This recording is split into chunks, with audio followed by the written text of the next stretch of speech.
कुषाण वंश के बारे में।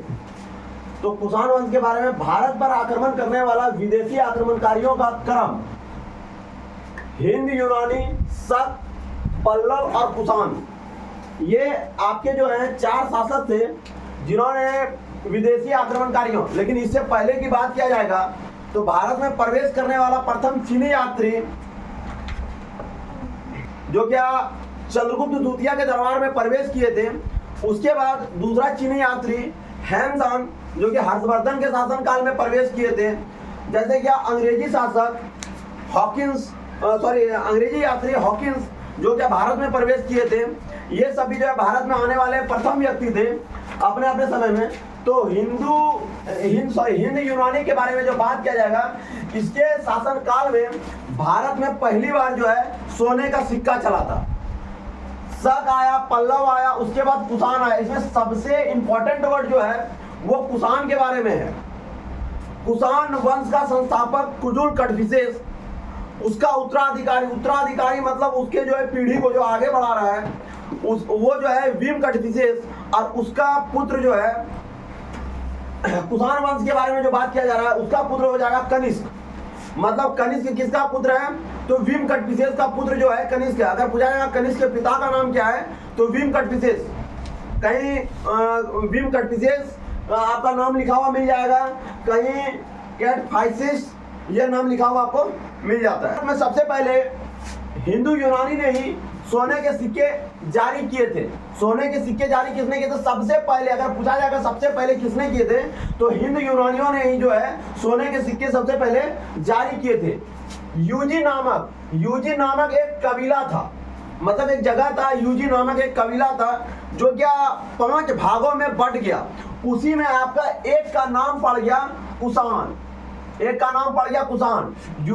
यूजी नामक एक कबीला 5 कुलों में बढ़ गया था, उन्हीं में से एक कुल के थे कुषाण।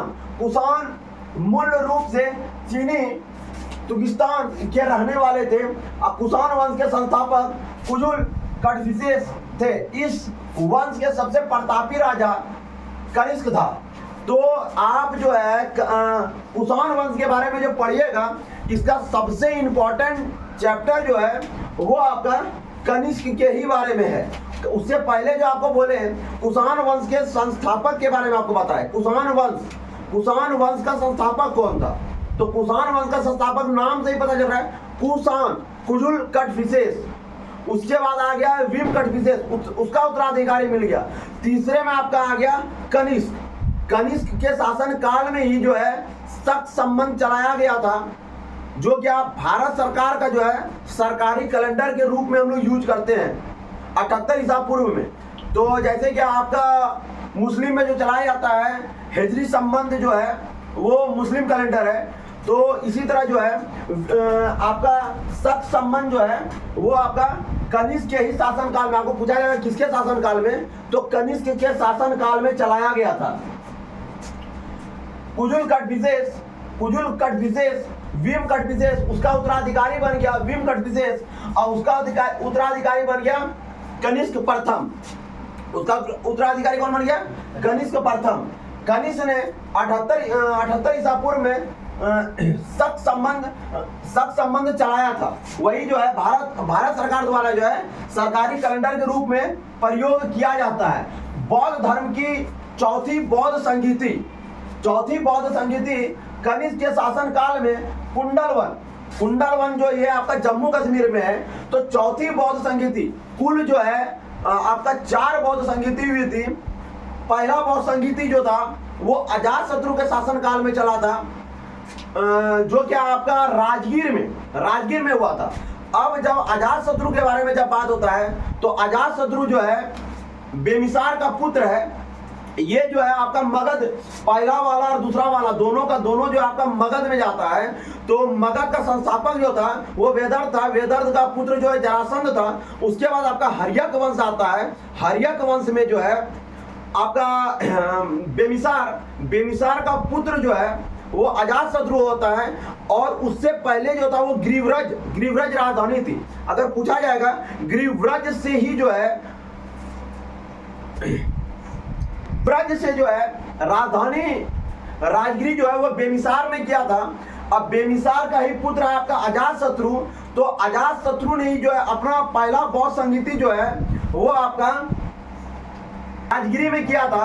और उसके बाद दूसरा बौद्ध संगीति जो है वो काला शोक के समय में जो है वैशाली में हुआ था। और वैशाली का जब बात आता है तो ये नाग दशक का शासनकाल चल रहा था। तो नाग दशक को अपदस्थ करके शिशुनाग वंश की स्थापना की। और शिशुनाग ने ही जो है पाटलिपुत्र से वैशाली राजधानी की थी। पाटलिपुत्र से वैशाली जो है शिशुनाग ने की थी। और शिशुनाग का पुत्र है कालाशोक। ये जो है सब मगध के अंदर में आता है। हर्यक वंश, शिशुनाग वंश, नंद वंश का संस्थापक महापग नंद, ये सब जो है मगध के अंदर में आता है। तो वैसे ही बोला जा रहा है पहला जो है अजातशत्रु के शासनकाल में, दूसरा जो है आपका कालाशोक के शासनकाल में। तो नाम से ही पता चल रहा है, दूसरा कालाशोक और तीसरा अशोक। दूसरा कालाशोक, तीसरा अशोक।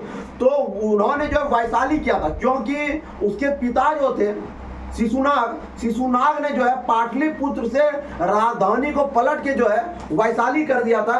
और वैशाली में ही जो है दूसरी बौद्ध संगीति हुई थी। तीसरा बौद्ध संगीति आपका अशोक के शासनकाल में, जो कि चंद्रगुप्त का बेटा बिंदुसार, अब बिंदुसार का बेटा अशोक का जन्म जो है पाटलिपुत्र मतलब पटना, जिसका नाम कुसुमपुर भी कहा जाता है, 304 ईस्वी में हुआ था। उन्होंने ही जो है अपना तीसरी बौद्ध संगीति जो है वो आपका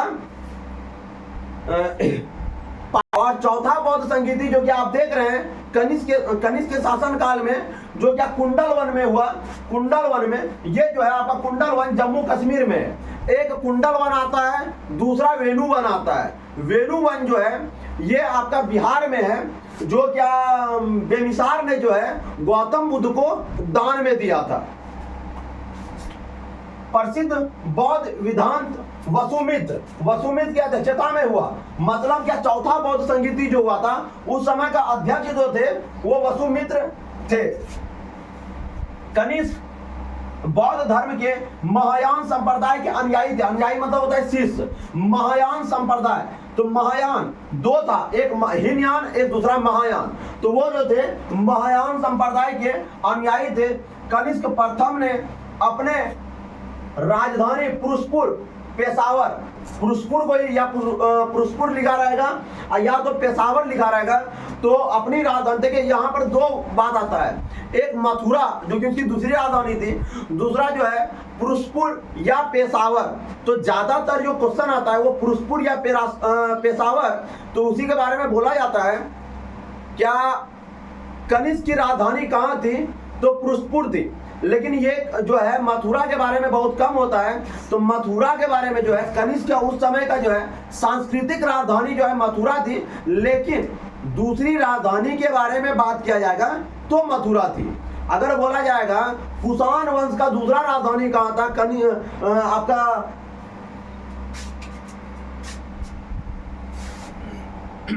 कनिष्क प्रथम ने राजधानी पुरुषपुर पेशावर थी तथा दूसरी राजधानी मथुरा थी। देखिए यहाँ पर लिखे है मथुरा थी, तो दूसरी राजधानी मथुरा थी। लेकिन सांस्कृतिक राजधानी के बारे में बोला जाएगा तो वो भी मेरा मथुरा था।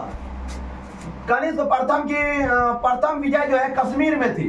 तो अक्सर याद रखिएगा जितना भी आपका हमला होता था भारत में, जितना भी हमला हुआ है लमसम जो है सब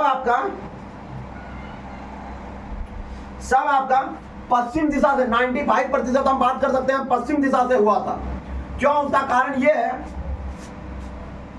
क्योंकि आप देख लीजिए भारत में प्रवेश करने वाला प्रथम मुस्लिम मोहम्मद बिन कासिम, वो भी जो है सबसे पहले पश्चिम दिशा से ही प्रवेश किए हैं। सिकंदर ने भी जो है सबसे पहले जो है सिंध नदी को भारत में जो प्रवेश किया था सिकंदर ने भी जो है सबसे पहले जो है सिंध नदी को ही पार किया था और उन्होंने जो है पंजाब के राजा पोरस को ही हराया था।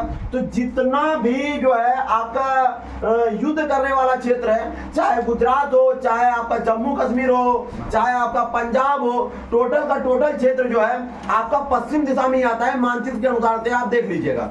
तो वहां जो है पंजाब के राजा पोरस को हराया था। वो जो है हाइड स्पीड या झेलम का, जो भारतीय नाम झेलम है और यूनानी नाम जो है उसका हाइड स्पीड है। तो यहाँ पर से जो है आप समझ जाइएगा कि अक्सर युद्ध जो है वो पश्चिम दिशा में ही होता है, हुआ है। कनिष्क को बौद्ध धर्म की शिक्षा अश्वघोष ने दिया और कनिष्क प्रथम की राजकवि भी अश्वघोष था।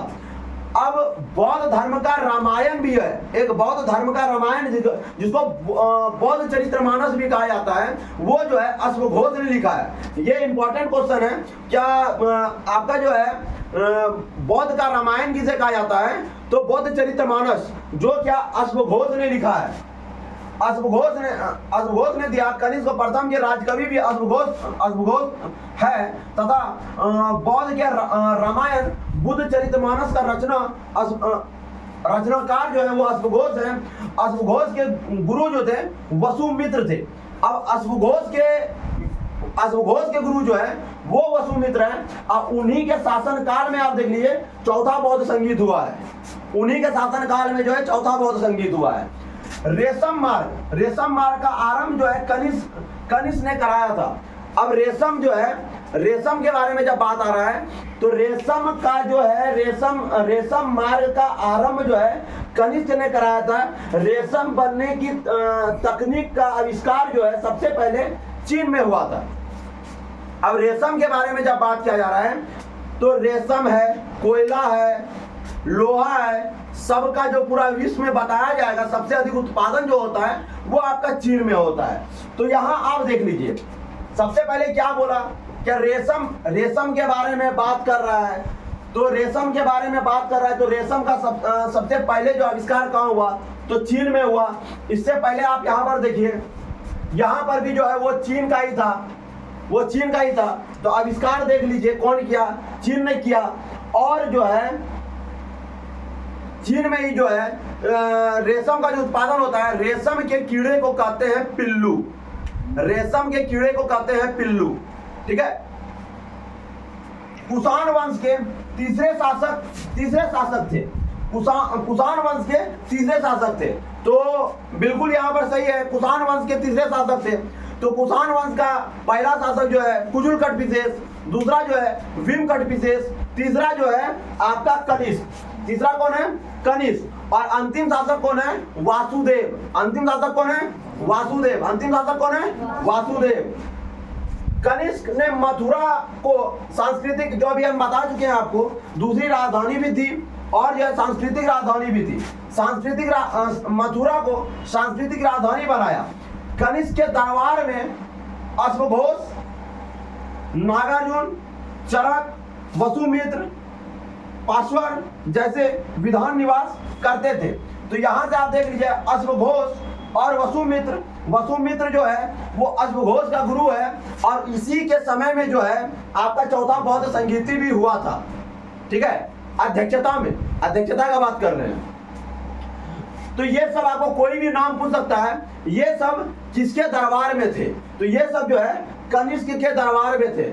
और कुषाण वंश का अंतिम शासक जो है वो वासुदेव था।